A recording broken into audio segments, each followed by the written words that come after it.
boa noite, meus amigos. Estamos aqui de volta. Como sempre, começamos invocando a Santíssima Virgem Maria, o Santo Padre Pio de Pietrelcina, para que roguem a Deus que nenhuma injustiça se cometa nesse programa. Queria lembrar a vocês, o curso de Filosofia da Ciência será proferido por mim aqui em Colonial Heights, Virgínia, de 10 a 15 de maio. Contato para informações com o senhor Eduí. Telefone 041-9974-4443 ou 041-3527-0987. Também chamar a atenção de vocês para o curso de inglês para estudantes de filosofia, que está sendo proferido pela professora Margarita Noyes, na página www.seminariodefilosofia.org, com aulas às quintas-feiras. O pessoal está gostando muito do curso e ainda há tempo para novas inscrições. Também no site www.seminariodefilosofia.org vocês podem encontrar um novo vídeo do mês de março sobre o tema de literatura no Brasil hoje. Muito bem. Aqui esta semana aconteceu uma coisa extraordinária. O presidente da Colômbia, Álvaro Uribe, escreveu uma carta pessoal à nossa amiga Graça Salgueiro, agradecendo pelo seu admirável trabalho jornalístico, pelo qual, aliás, ela não recebe um tostão furado. Isso é que é a situação extremamente original do Brasil, para dizer o mínimo, que só existe jornalismo em blogs que são feitos de graça por abnegados como Graça Salgueiro, Heitor de Paula e este que vos fala.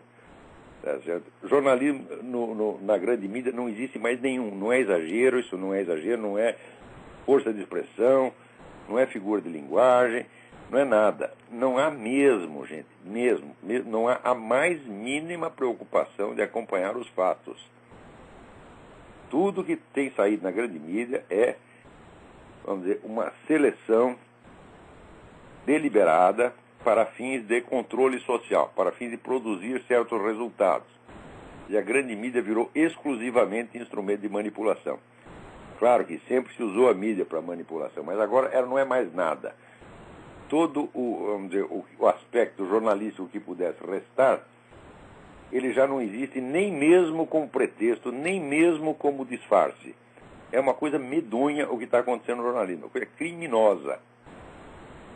Esse negócio que saiu comentado outro dia no Reinaldo Azevedo, que o senador Demóstenes Torres, ao lembrar a participação de traficantes africanos no tráfico de escravos, foi acusado do seguinte pela Folha de São Paulo, que já lá, Demóstenes acusa os negros de serem culpados pela escravidão. Peraí. Que história é essa de os negros?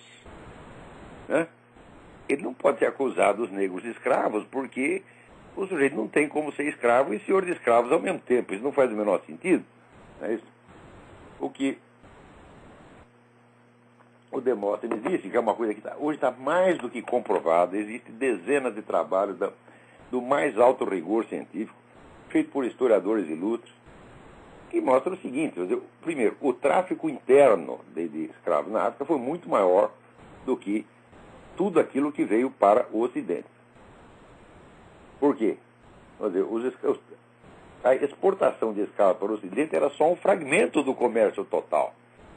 Eles tinham a escravidão interna, quer dizer, caras que eram vendidos, aprisionados e vendidos dentro da própria África. Eles tinham exportação para o mundo islâmico, que era enorme, para os países islâmicos, e tinha, finalmente, a exportação para o Ocidente. Isso quer dizer que o famoso escravizador branco jamais escravizou ninguém. Ele saía lá e comprava o que já era escravo. E, vamos dizer, o comércio ocidental português de escravos africanos era um fragmento do todo. Só que tem o seguinte detalhe, meus filhos. A escravidão, a compra de escravos para o Ocidente, para a Europa e as Américas, começou depois de 1500, tá certo? Ao passo que a escravidão muçulmana já vinha desde o século VIII. E pior, a escravidão muçulmana não começou escravizando africanos, começou escravizando europeus. Quer dizer, foram milhões de pessoas, milhões de brancos que foram mandados para servir como escravos nos países muçulmanos, onde você tinha ali feitores negros africanos e proprietários africanos também de escravos. E os brancos começaram a ser escravizados pelos muçulmanos, entre os quais negros, 7 séculos antes de que começasse o transporte de escravos africanos para o Ocidente. De modo que você responsabilizar o branco por isso é um crime, é uma monstruosidade. Agora, hoje em dia, você simplesmente tentar restaurar os fatos, né? Você mencionar fatos que são coisas, já virou crime.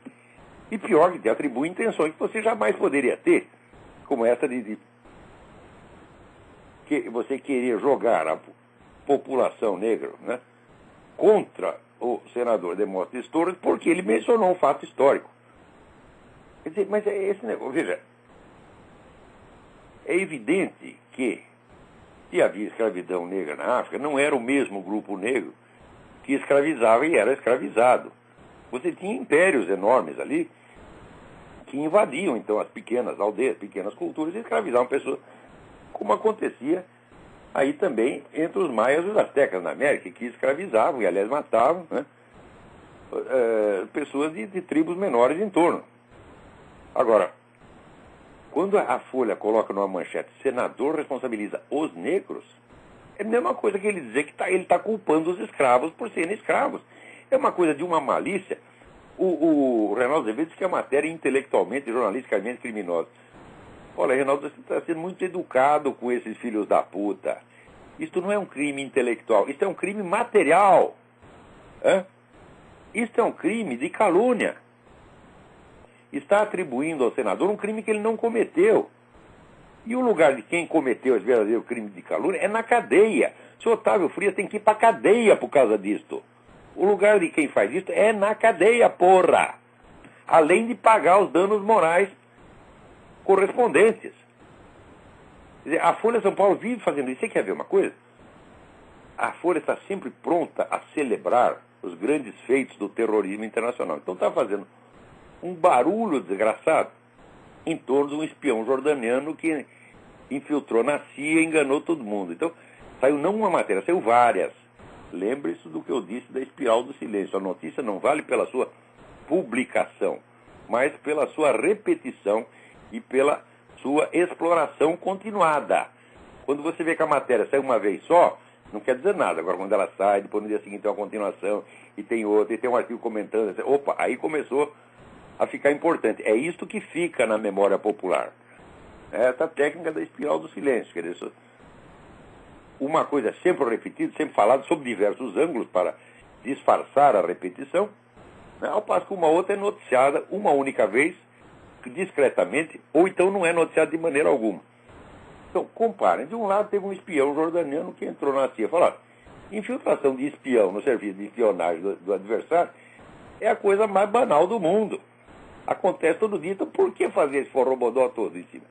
Só para celebrar a vitória do terrorismo, que essa turma da Folha adora terrorista, adora bandido, adora tudo que não presta e faz propaganda dessa gente.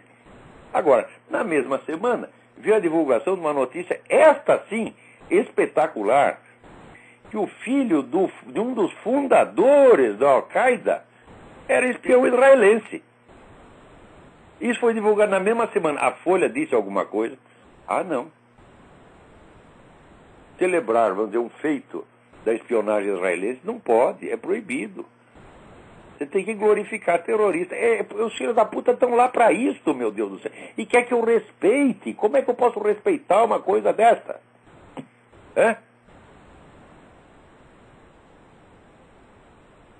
Não faz o menor sentido. Agora, essa semana, na mesma semana, a própria Folha noticia. A Folha de vez em quando tem notícia, por exemplo, ataque de muçulmano a cristão deixa 500 mortos na Nigéria. Vejam, verifiquem se vai haver alguma exploração. Verifiquem se vai ter 2, 3, 4, 10 matérias sobre isso aí. Nada. Agora, quando acontecem coisas fictícias, tá certo? Como aquela famosa suposta destruição de uma aldeia de palestinos pelo exército israelense, que depois se viu que a coisa não aconteceu de maneira alguma, aí você tem 30, 40 noticiários, a coisa repercute, é comentada, é estudada, é falada e vira um slogan. Vira um lugar comum. Então você pode sempre alegar aquilo. Você quer ver um lugar comum? O pessoal diz, Estados Unidos invadiram o Iraque por causa do petróleo. Ora, meu Deus do céu. As companhias de petróleo foram todas contra a guerra. Todas. Elas não queriam nada a ver com aquilo. E pior, não ganharam um tostão com esse negócio até hoje. Mas todo mundo acredita, porque a coisa foi repetida uma vez, 2 vezes, 3 vezes. Depois de umas 30 vezes, meu filho, a coisa virou um dogma.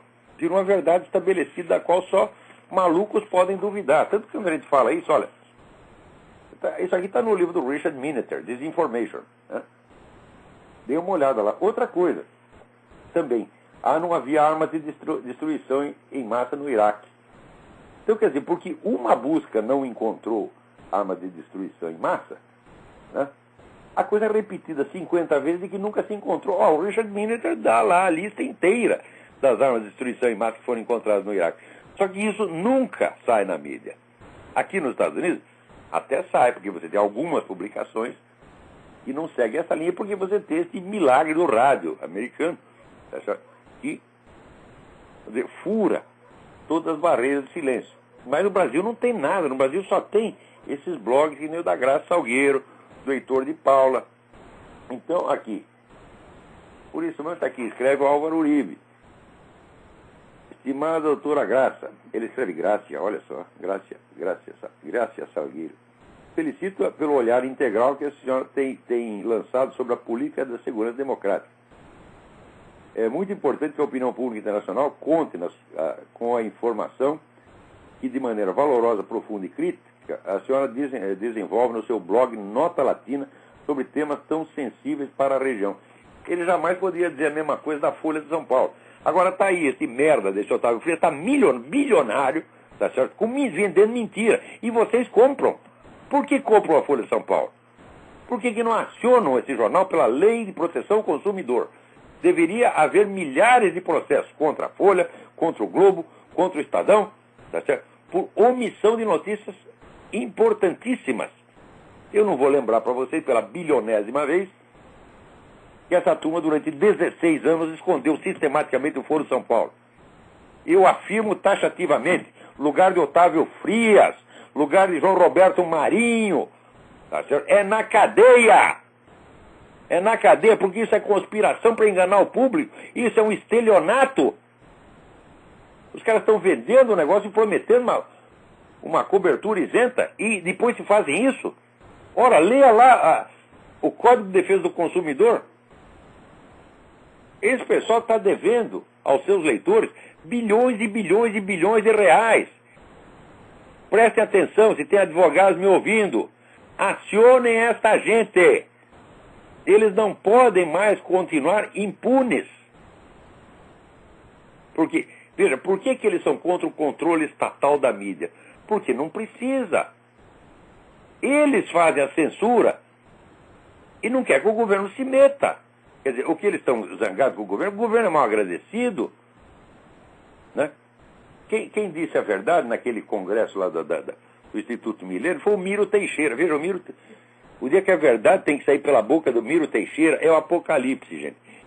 Ele disse, olha, o Lula nada faz contra a mídia, de vez em quando ele fala um pouquinho mal dela, só para disfarçar aquela bajulação que ela faz em torno dele todo dia. É claro. Isso é verdade. Por exemplo, em todos esses grandes crimes que houve, a preocupação, quando ele limpar a imagem do Lula, de proteger, quando houve o caso do Mensalão, a mídia inteira assumiu que o Lula não sabia de nada. Como se fosse possível uma coisa. Isso é gozar da cara do leitor. Veja, quando houve aquele caso, o Olivério Medina, naquela festinha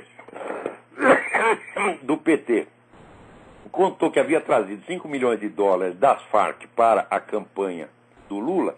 Isso foi investigado? Não. Aquele general da BIM, aquele generalzinho de merda, já esqueci o nome do cara, general Félix, tá certo? Sentou em cima do assunto e falou, não, isso não houve absolutamente. Bastou ele falar, a palavra do cara vale como um inquérito. Não tem inquérito, não tem investigação jornalística, não tem nada, a coisa foi inteiramente abafada. E o pessoal da esquerda ainda se queixa de que a mídia não é suficientemente lulista. Está aqui, esta semana está o doutor Emir Sader, o nosso famoso Marquês de Sader, tá certo? Que escreveu aqui um artigo sob o título A Miséria Moral de Ex-Esquerdistas. Deixa eu ver se eu acho essa porcaria aqui.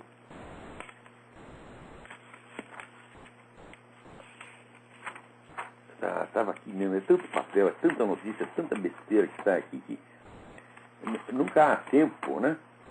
E eu fico atrapalhado aqui com centenas e centenas, né, de coisas horríveis, né, de mentiras escabrosas que saem na chamada grande mídia e são pagas a pesos de ouro, né? Bom, eu tenho aqui de memória. O doutor Emir Sader, o Marquês de Sader, ele diz o seguinte, ele diz, a mídia está repleta de ex-esquerdistas que venderam a sua honra, os seus ideais, a sua honra e a sua dignidade para passar para a direita. Quer dizer, ele não imagina a hipótese de que um sujeito fique contra a esquerda por idealismo, por valores, etc. Não, isso não existe. Se o cara passou para o outro lado, quer dizer que foi por dinheiro, evidentemente, né? Como se o doutor Emir Sader, se não tivesse rico com o esquerdismo, né, não teria tido a tentação de mudar de lado, né? Agora, daí ele está repleto de pessoas que, tão logo abandonaram a esquerda, começaram a subir e ganhar salários, altíssimos salários na mídia. Um momento. Olha, colunistas antipetistas famosos que tem, além de mim, que ele não vai dizer que eu subi na vida, tá certo? Por virar contra a esquerda, porque eu só sofri perseguição, demissão, boicote, etc, etc. Então o meu nome ele não vai citar, mas vamos. Eu conheço 3 articulistas que fazem sucesso na mídia falando contra o PT, né? Um é o Diogo Mainardi. O Diogo Mainardi nunca foi da esquerda, então ele não é um ex-esquerdista. Então não pode ser dele que o Marquês de Sader está falando. O segundo é o Arnaldo Jabor, que não passou para a direita, ele só ficou contra o Lula. Mas ele continua sendo de esquerda, apoiando a esquerda em tudo quanto interessa. Então também não está incluído. E o terceiro é o Reinaldo Azevedo. De fato, o Reinaldo Azevedo, ele trabalhava numa revista menor, passou a trabalhar numa revista maior, que é a Veja, naturalmente está ganhando mais na Veja do que ganhava na primeira leitura. Mas também não é o salário astronômico. Então, assim, qual é o total de articulistas? O total, num país de 180 milhões de habitantes, qual é o total de articulistas que se pode dizer que subiu na profissão após ter passado da esquerda para a direita? Um caso, que é o Reinaldo Azevedo. E se subiu e está ganhando um salário melhor? Muito merecido. Ele tem feito um trabalho muito bom, tem divulgado coisas que todos os outros escondem, né? Quer dizer, agora, o doutor Emir Sader dá a impressão de que a mídia está povoada de ex-esquerdistas que estão fazendo carreira. Agora, o desgraçado se trai aqui, porque ele diz o seguinte: é certo que nos acostumamos a que grande parte dos direitistas de hoje tenham sido de esquerda ontem. O caminho inverso é muito menos comum. Mas é claro, meu filho, o pessoal que entra para a esquerda entra com 15 anos de idade, enganado por gente como vocês. Depois, quando chega aos 30, 40, começa a pensar e diz, olha a cagada que eu fiz. Esse mesmo foi o meu caso. Eu fui enganado por vocês. Foi lá dentro que eu fui ver a merda que vocês eram. Tá certo? Não só politicamente, não é? Eles estão com concepções erradas, ideias erradas. Não, nada disso. Eu fui ver que vocês são mesmo vigaristas, mentirosos, bandidos, criminosos, assassinos, traficantes. Vocês são tudo o que não presta.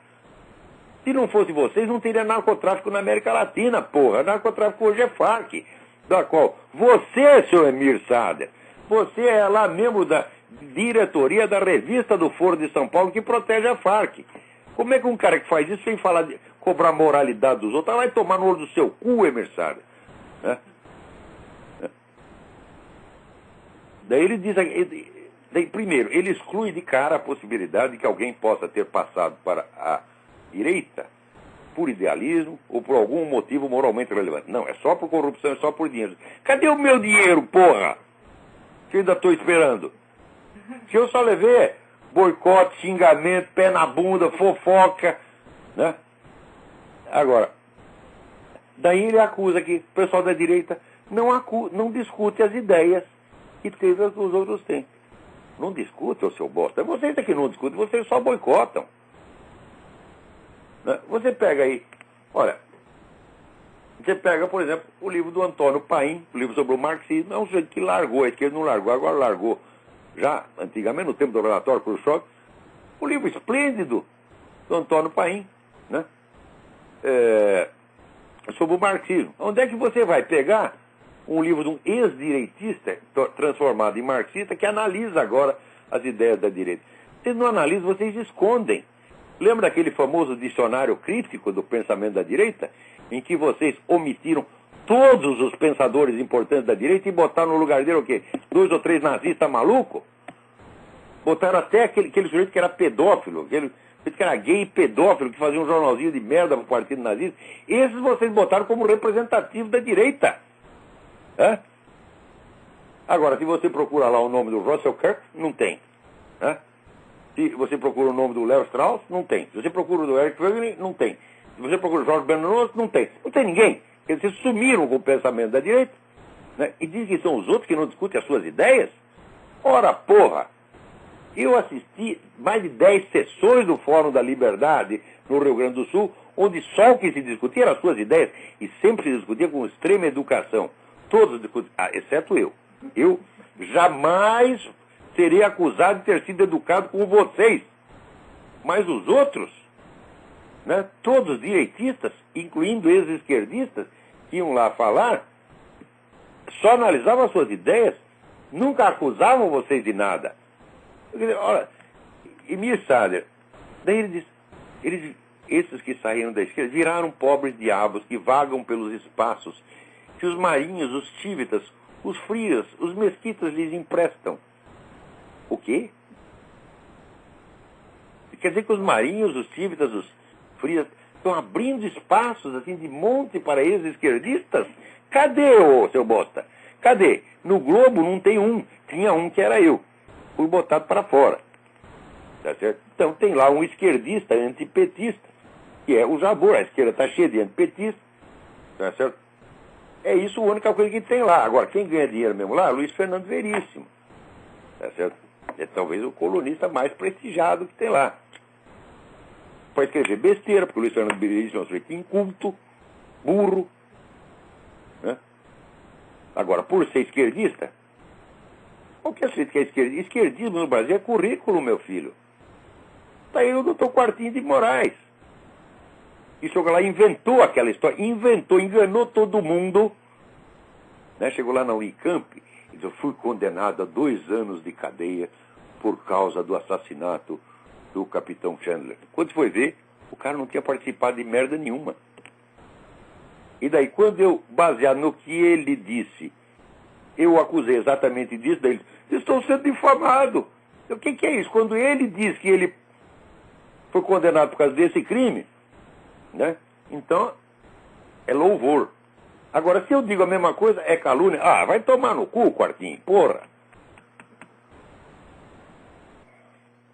A esquerda é mesmo assim, esse pessoal não presta. Olha, eu digo por experiência.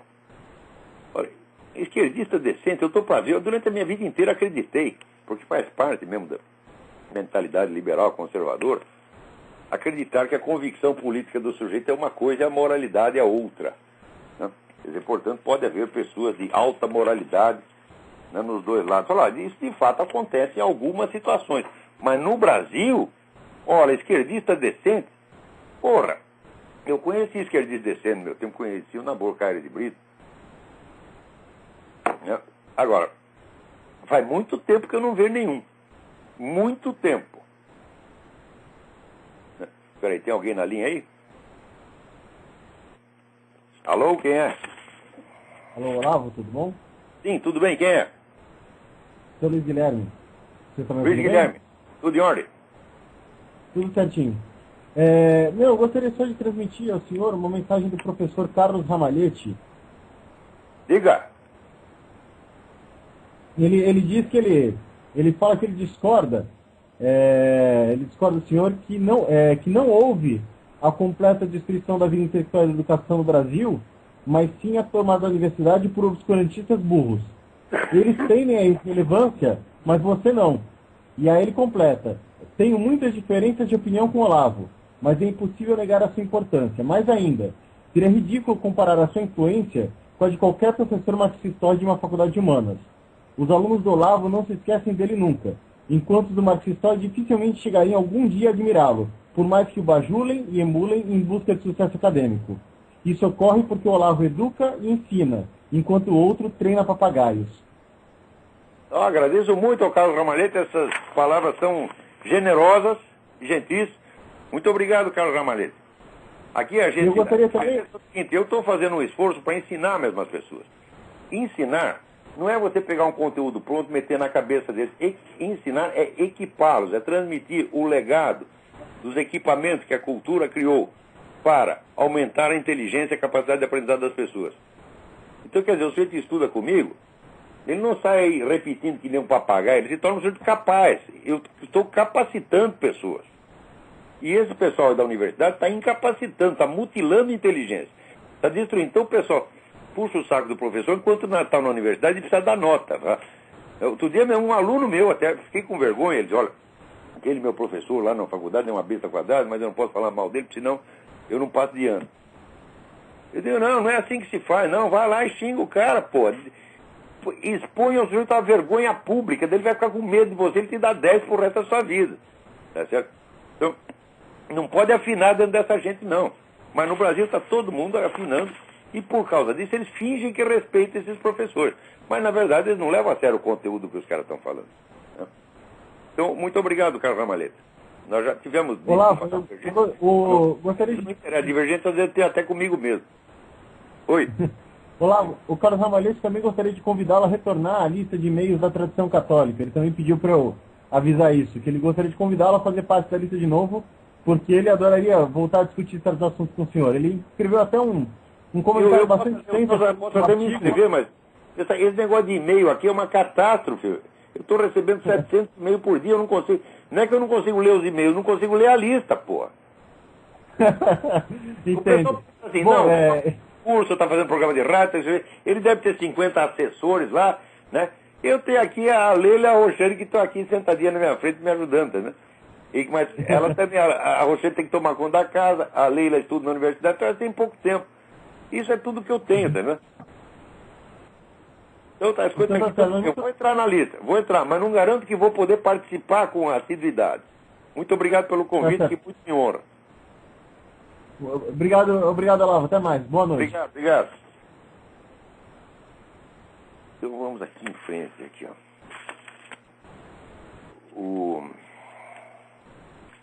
Olha aqui, Abílio Diniz declara apoio à candidatura de Dilma. O Abílio Diniz, tu não tem vergonha, tu foi sequestrado, os caras te botaram lá num buraco, do qual você escapou por milagre. E agora tu vem puxar saco desta gente, né? Antigamente isso aí se chamava covardia, adesismo, né? Puxa-saquismo, tá certo? Quer dizer, a vítima puxando o saco do seu agressor. Agora o pessoal chama de complexo de Estocolmo, né? Então tá bem, Abílio Diniz, tá bem, você é um exemplo para a humanidade, né? E depois você te escreve um livro lá, Como Ser Feliz, como não sei o que. Eu não quero ser feliz que nem você, não, porra. Esse para ser feliz é tu puxar o saco dos outros. Que felicidade você tem? Quando é 3 horas da manhã, tu te olha no espelho e te lembra que tu é um covarde, tá certo? Puxa saco dos seus agressores, você fica muito feliz com você mesmo? Eu duvido. Agora, olha aqui, a sacanagem no Brasil é um negócio assim, eu tento explicar para os americanos, eles não entendem. Porque aqui, quando eles são enganados por total boa-fé. Daqui a pouco conto mais uma que aconteceu aqui. Mas olha aqui, o Cesare Battisti, tá certo? Já estava aí, né, para ser extraditado para a Itália. Né? Já está dizendo que ia ser extraditado. Só faltava o Lula dar lá o seu beneplácito. Porque no Brasil, assim, o presidente tem que aprovar o que o Supremo Tribunal decide. Que o Supremo não é mais Supremo, é subalterno. O STF, quer dizer, Subalterno Tribunal Federal, escritório de advocacia do Lula. Então eles tomam a decisão, está aqui a nossa sentença, senhor presidente, mas o senhor só cumpre se o senhor quiser. Tá certo? Bando de puxa-saco também. Puta merda, o Brasil é assim, é o país dos puxa-saco. Então, já estava lá o Sérgio Batista para ser extraditado, o que inventaram?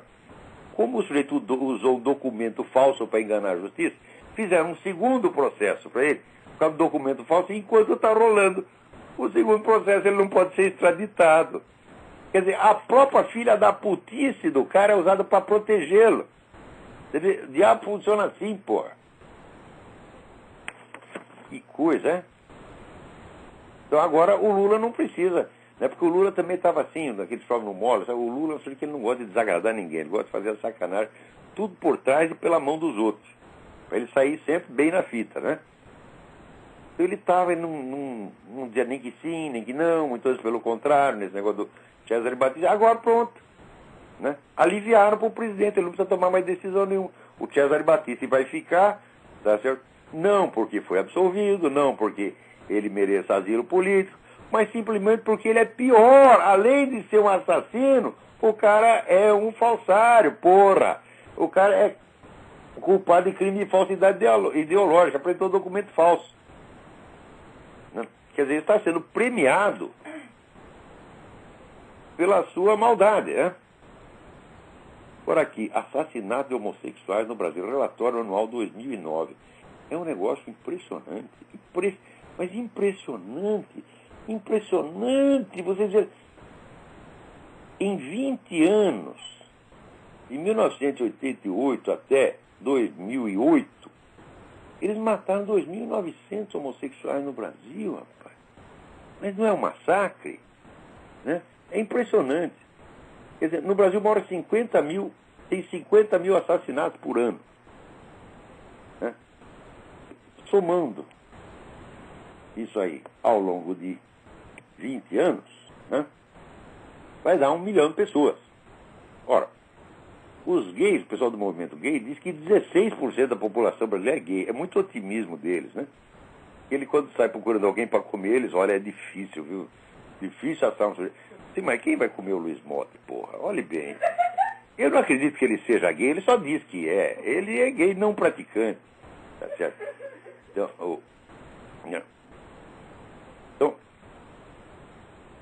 Então, essa é que é a grande dificuldade dos caras. Eles se sentem discriminados. Você vê, eu já disse para vocês, identidade gay, não existe, identidade de macho e fêmea existe. Quer dizer, quando você é hétero, sua identidade erótica acompanha a sua identidade anatômica. Então ela não precisa ser enfatizada eroticamente. Mas a identidade gay só existe eroticamente, não existe anatomicamente. Então o gay tem que reafirmar o seu desejo erótico 24 horas por dia, porque é uma questão de identidade. Acontece que, como a maioria não quer nem comê-los e nem dar para eles, eles se sentem discriminados. Automaticamente. Veja, quando o sujeito vê que a maior parte da população é indiferente aos seus encantos, sendo que nesses encantos eróticos reside a sua própria identidade, ele sente que é a identidade que está sendo ofendida. É um problema sério, é um sofrimento real, né? Mas não quer dizer que ele seja discriminado mesmo, só porque eu não quero comer o sujeito, ele vai está me discriminando, como se eu tivesse a obrigação de comer todo mundo, né? Tem uma senhora no Rio que uma vez se ofereceu para mim, eu não quis nada com ela, né? Ela fez faz até hoje um forrobodó contra mim, falando horrores da minha pessoa, como se eu fosse obrigado a comer ela. Meu Deus do céu, né? Eu aqui com a minha piroca já velha e gasta, porra. Tem que sair comendo as pessoas, né? Nem mulher, quanto mais o Luiz Motta, porra, né? Agora, eles se sentem discriminados porque ninguém os come, ninguém dá para eles. Se eu não vou comer o Luiz Motta, muito bem, eu vou dar para eles, evidentemente. Então, olha, eles dizem que no Brasil 16% são homossexuais, né? Então, 16%, se a cota de homicídios fosse proporcional, tá certo? Teria que ter morrido 160 mil gays. Morreu 2.900. E eles dizem que é uma quantia alarmante. Eu não, meu filho, alarmante é os 50 mil que acontece todo ano. Alarmante é 1 milhão em 20 anos. 1 milhão de brasileiros. Agora, no meio desses 1 milhão de brasileiros, tem 2.900 gays, eles acham que existe violência anti-gay no país. Ora, vão ser mentirosas na puta que os pariu. Se é que foram paridos, porque os caras ali que eu não sei, né? Que alguém os pariu, eles nasceram por outros meios esotéricos desconhecidos. Né? Tá aqui, olha aqui. Aqui tem um cálculo feito, né? Pelo o Bergamini, um economista. Aqui.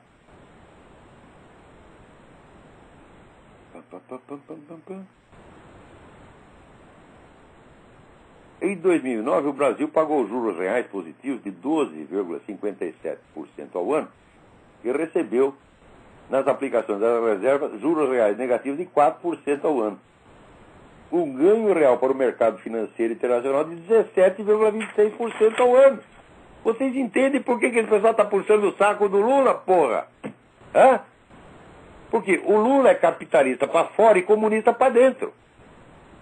Aliás, eu disse que ele ia fazer isso. Ai, meu saco. Antes do cara ser eleito, eu disse, ele vai fazer o que Lenin fez no começo da Rússia. Ele vai estrangular a oposição dentro, vai implantar um esquema de poder socialista irreversível e, ao mesmo tempo, vai puxar o saco do capitalismo internacional. Que é exatamente o que fez Lenin. Eu disse que ele ia fazer isso e o filho da puta está fazendo isso. Olha aí, os caras estão ganhando juros de 17,26% ao ano. Ora, isso é muito dinheiro. Se você pega uma grande firma, uma grande empresa, a Microsoft, qual é o lucro da Microsoft no ano? Quando é 2%, eles fazem festa. Agora esse banqueiro vai lá no Brasil, tira 17,26 por ano. O que ele vai dizer do Lula? O Lula é um grande democrata, o Lula é maravilhoso. Pô, até eu diria, me dá aí 17,26% ao ano, você vai ver. Eu falo bem de você, da sua mãe, da sua avó, da sua tia, porra. Né?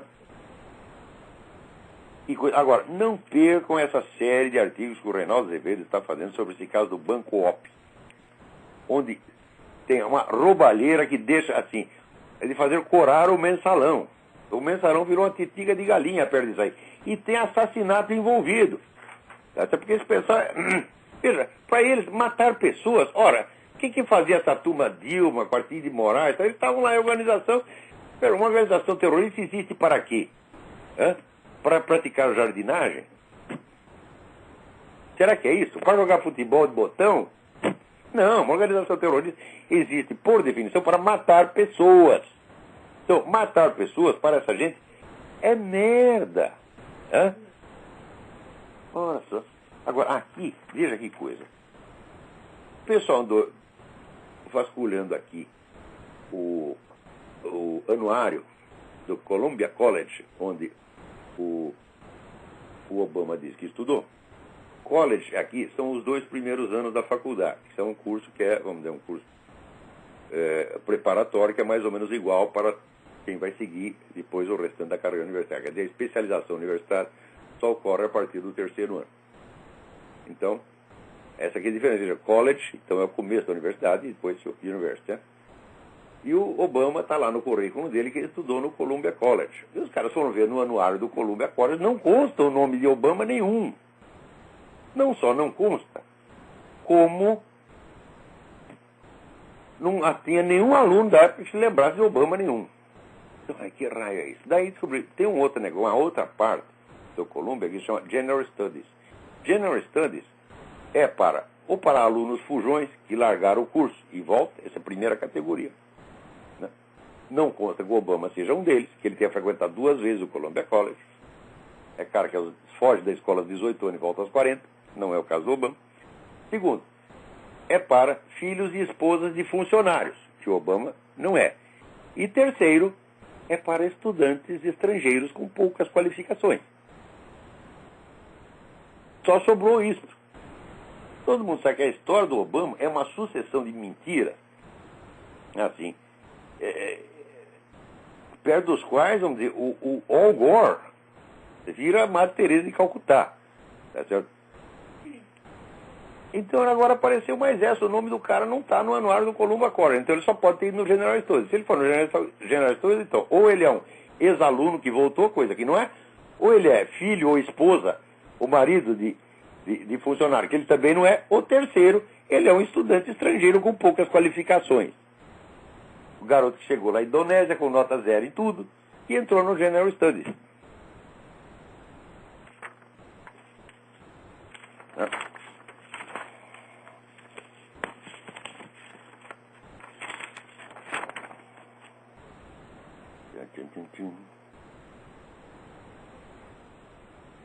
Olha aqui, vocês têm que acompanhar, vão no YouTube e procurem, escrevam Nigel, Nigel Farage, Farage. Nigel Farage é um deputado inglês na União Europeia que fala tudo que os caras não querem ouvir. Ele faz discursos horríveis, porra. Né? Ele pegou lá o presidente da União Europeia, o tal do Rampuy, e falou: escuta, mas quem é você? Você surgiu do nada, ninguém sabe quem é você, de onde você surgiu, ninguém te elegeu. De repente você aparece presidente da União Europeia com um salário maior que o Obama. Pelo amor de Deus, não explique quem você é, porra. Né? E assim vai, não perca, tem uma série de discursos. Nigel Farage, o cara é de uma coragem, de uma cara de pau. Ele é tão bom como Daniel Hannan. Daniel Hannan também fala. Daniel Hannan, H-A-N-N-A-N. É outro deputado lá no Parlamento Europeu. Não percam os discursos desses camaradas. Agora, alguém me escreve aqui que é possível, a partir dessas lideranças, que o Reino Unido acabe se separando da União Europeia. Eu digo, não, isso não é impossível, não.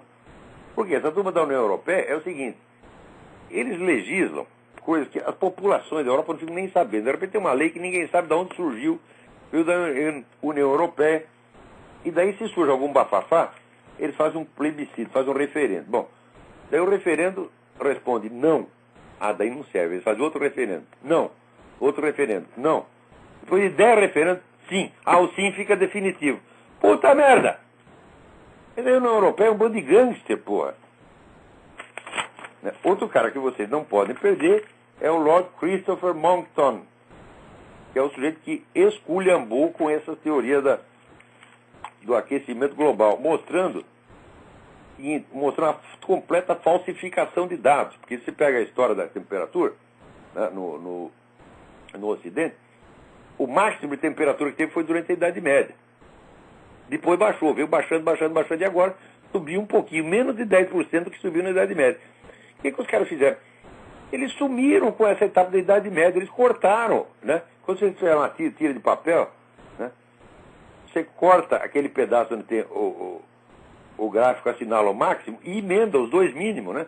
Então dá a impressão que sempre a temperatura foi baixinha e agora está subindo. Então, Lord Christopher Monckton, M-O-N-C-K-T-O-N, Monckton.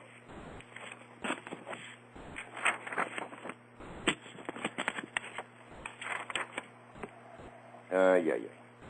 Agora está aqui, então, o juiz espanhol, né?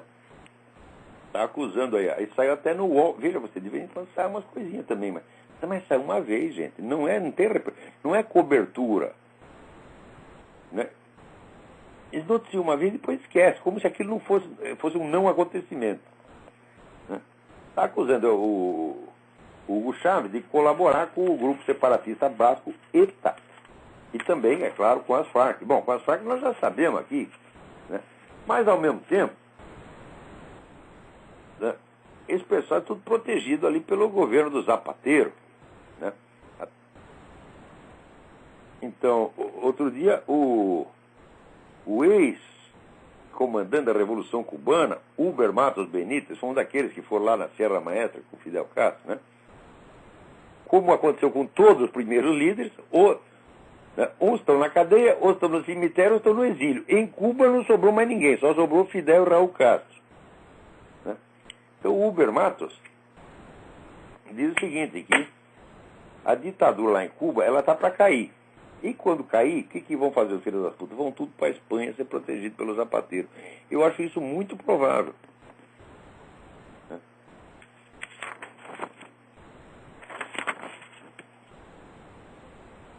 Agora aqui saiu um artigo muito interessante no Natural News, naturalnews.com.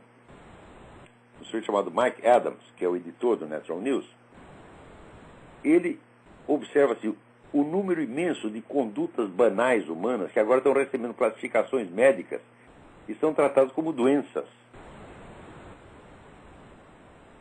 Né? Por exemplo, atualmente tem a síndrome da oposição desafiadora. Né? Oppositional Defiant Disorder.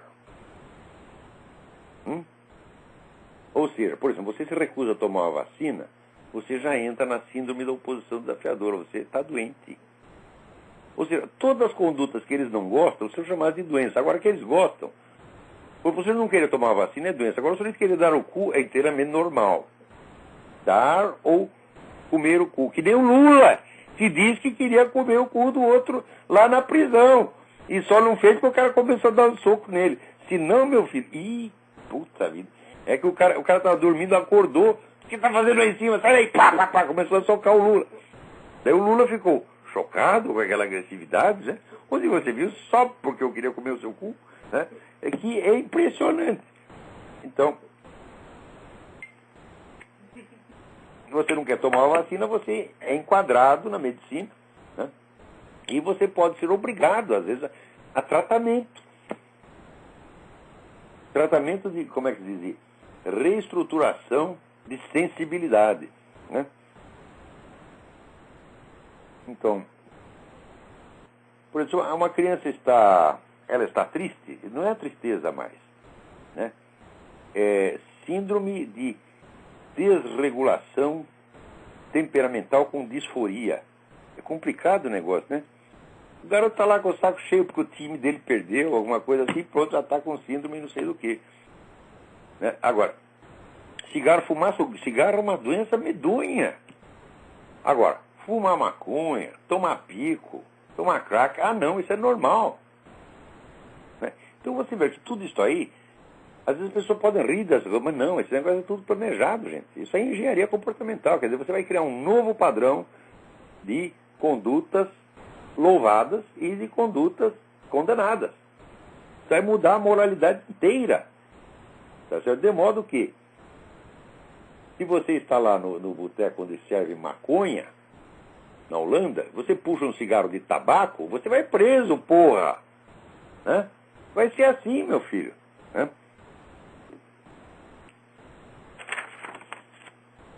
Tá aí o senhor Fernando Henrique, né, que está pregando liberação da maconha, né? Diz, e por que não a liberação do tabaco? Que a gente já fumava fazia. Veja, tabaco entrou na história do Ocidente por volta de 1500.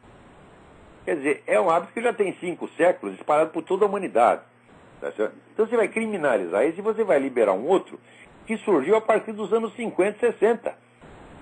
Droga, antigamente, era uma coisa assim só para uma elite muito escondida. Ou então, era elite lá de cima, gente muito rica, ou então, favelado. Só esses dois consumiam droga. A coisa se espalhou na classe média a partir dos anos 60, 70. Então, quer dizer, o novo vício, né, vai ser permitido e protegido pelo Estado. Quer dizer, as Farc vão virar uma companhia capitalista legalizada, decente. Né? Agora, aqui tem cidade, meu filho, que se você puxar um cigarro sem acendê-lo, você vai pra cana. Né? Restaurante aqui você não pode mais fumar. Então eu não vou mais em restaurante, eu só vou em clubes de fumantes. Que tem restaurante. Enquanto não proibir o clube também. Daí eu não saio mais de casa.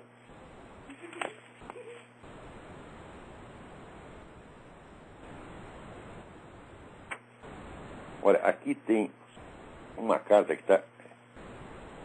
está circulando pela internet, assinada pelo Major Frederico Ramos Pereira. Procure isso aqui, deixa eu ver, acho o site onde está o negócio, porque é muito comprido.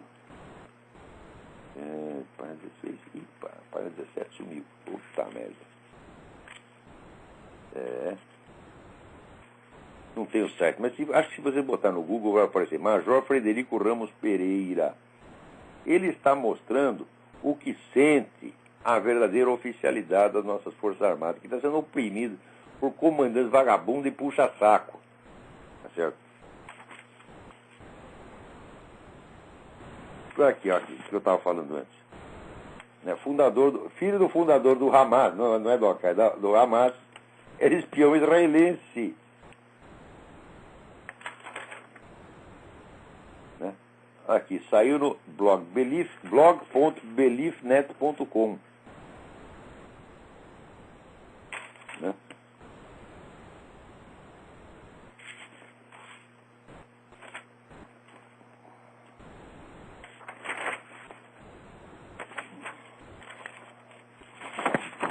Agora aqui o senador John Edwards, que foi cogitado até, é um dos heróizinhos do Partido Democrata, né, já está para ser indiciado por uso de campanhas de fundos para melhorar o padrão de vida da sua amante. Ele não só tem uma amante, como dava dinheiro da campanha para a mulher. Esse era o cara que os caras queriam transformar em presidente da República. Se bem que esse, comparado com o Obama, John Edwards, comparado com o Obama, meu Deus do céu, é São Francisco de Assis.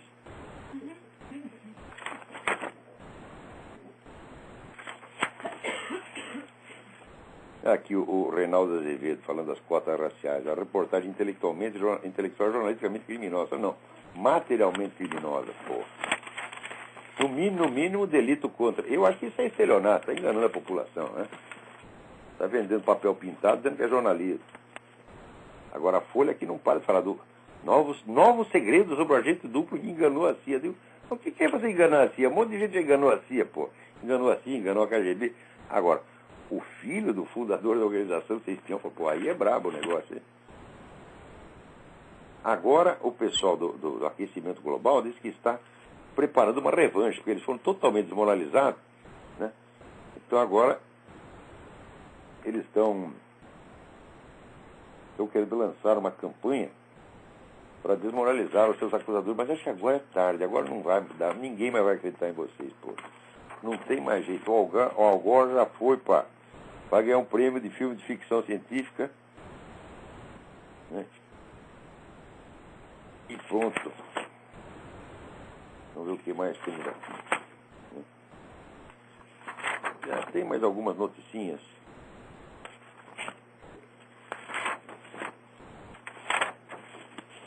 Ah, outra coisa aqui tem, olha, saiu no World dele. É um negócio impressionante. Quer dizer, se você, por exemplo, é contra o aborto, ou você é contra o casamento gay, você vai entrar num cadastro federal. E daí será entregue ao movimento gay para ir perturbar a sua vida. Essa lei está correndo aí, ó. Não é lei, está em discussão na Suprema Corte. Ou seja, você tem que se cadastrar. Para você ter certas opiniões, você tem que ser cadastrado, meu filho. Os outros não. Os outros ninguém sabe o que é. Pode protestar anonimamente. Né? Mas se você é contra os mandamentos sacrossantos da nova ordem mundial, você vai ser cadastrado. Meu Deus do céu. E agora também no World dele eu leio que no Paquistão, um sujeito cristão está sofrendo um processo que ele pode pegar 20 anos de cadeia porque ele tocou num Corão sem lavar as mãos. Peraí, lavar as mãos para tocar no Corão é uma obrigação do muçulmano, é uma obrigação religiosa do muçulmano. Né? Então, se tem na livraria, pega uma livraria qualquer, você está vendendo o Corão. Né? Ele vai obrigar, cada visitante que entra lá, ele vai obrigar a lavar a mão para pegar o Corão? Não faz o menor sentido. Então quer dizer que se esta obrigação do muçulmano é universalizada, todo mundo é obrigado a cumprir, então vai ter que botar metade do mundo na cadeia. Quem quer que tenha olhado um exemplar do Corão numa livraria, sem lavar as mãos, tem que ir pra cana. Os caras são cada vez mais loucos, meu Deus do céu.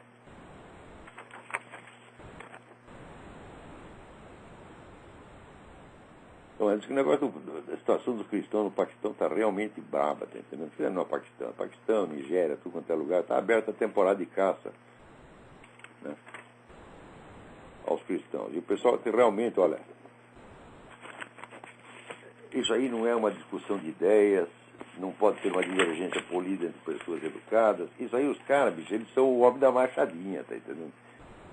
Né? Eles são o cara aquele filme do pesadelo, é o Freddy Krueger que está aí à solta. Se ele não tomar uma providência, o negócio vai ser bravo, né? Então, por enquanto, eu acho que é isso aí.